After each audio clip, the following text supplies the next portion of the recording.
Je m'appelle Thérèse Glardon, je suis très intéressée par le texte de la Bible hébraïque et je viens d'écrire un livre sur le Cantique des Cantiques, cet amour qui nous grandit.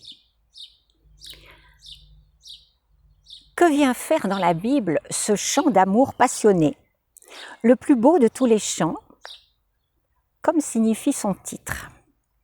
On s'est de tout temps posé la question.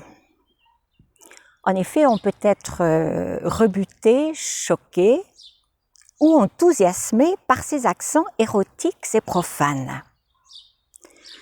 De là le débat au cours des siècles au sujet de son interprétation, dont voici les deux courants majeurs. Ou bien, au premier degré, ce livre biblique qui célèbre l'amour humain dans toute sa beauté vient le justifier pleinement dans son côté charnel. Et comme l'affirme l'exégèse moderne, cela suffit à justifier sa place dans le livre saint. Ou bien, ce chant par excellence vient nous révéler allégoriquement le mystère de ce lien unique entre Dieu et son peuple du Premier Testament, entre le Christ et l'Église. Ou pour l'exprimer de façon plus moderne, entre la divinité et toute l'humanité. C'est ce que l'on a très tôt pressenti. Et c'est pourquoi le Cantique des Cantiques est entré dans le canon des Écritures.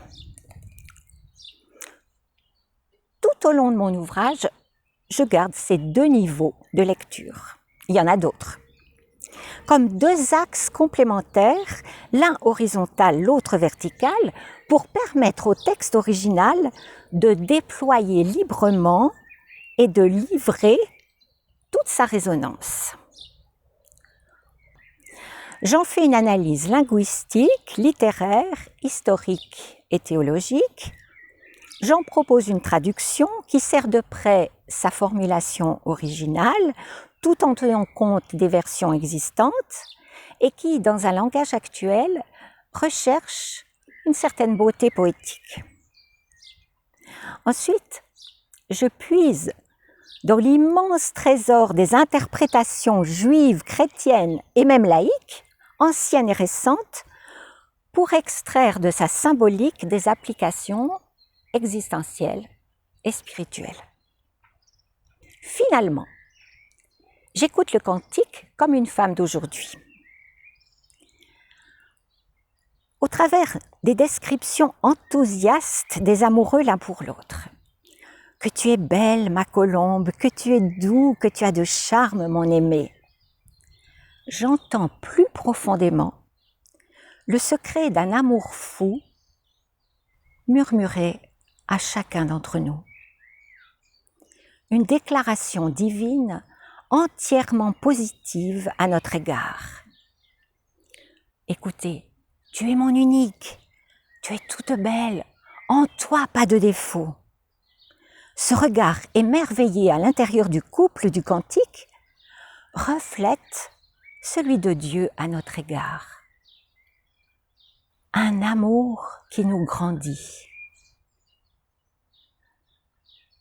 Voilà qui contraste avec un certain discours religieux culpabilisant, moralisateur, auquel on pourrait s'attendre. Après tout, nous sommes bien dans la Bible. Un discours qui tranche avec la critique acerbe et destructrice que l'on a l'habitude d'entendre. Autour de nous, dans la société et aussi en nous. Pourquoi ce regard divin si positif à notre égard ? Simplement parce qu'il nous aime. C'est cet amour-là qui comble de joie, qui nous fait grandir, qui nous rend forts pour affronter l'adversité. Et l'histoire, dans le cantique de la bien-aimée, nous le montre. Elle a dû subir le joug patriarcal, la colère de ses frères qui l'ont rudoyée. Elle a été jugée à tort comme une femme légère. Elle a été violentée par les gardes de la ville. On dirait aujourd'hui, elle s'est retrouvée victime de comportements dévoyés de la part des forces de police. Mais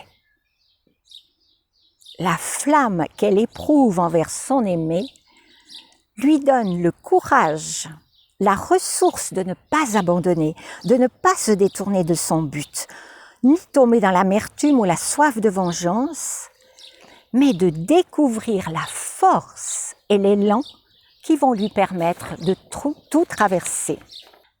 L'affection entière dont elle est l'objet nous dit que toute personne, toute communauté peut trouver la capacité de sortir de ses blessures, de ses impasses et de ses déserts en s'appuyant, je cite, sur celui qui la chérit.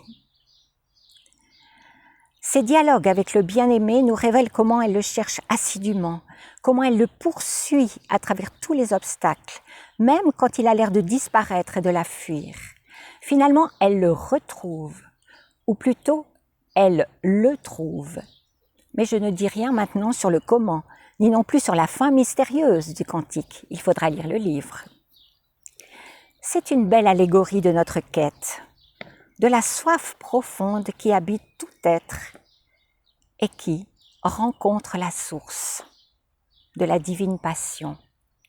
Un Dieu qui se fait humble et désire ardemment notre amour, tout en respectant entièrement notre liberté.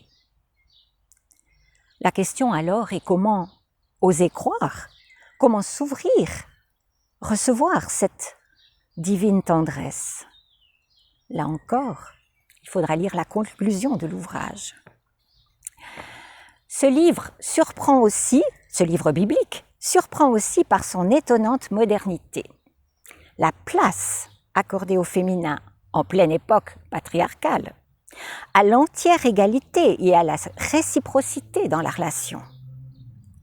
On pourrait aussi mentionner d'autres caractéristiques, le monde des parfums dans un nombre unique dans toute la Bible d'occurrence. Le rôle de premier plan et non de simple décor attribué à la nature et au monde animal. Et sur le plan des relations humaines, ce livre nous dit combien l'amour est pur, exigeant, désintéressé, combien il respecte, il cherche le bien de l'autre, combien il révèle la personne pour la rendre à elle-même. Ce sera le dernier mot du cantique. Postlude, ce petit bijou de poésie serti au cœur de la Bible chante à l'univers et à notre temps l'essentiel de la révélation. Un Dieu qui cherche un partenariat avec les humains, dans une communion d'amour, au milieu d'une création réenchantée.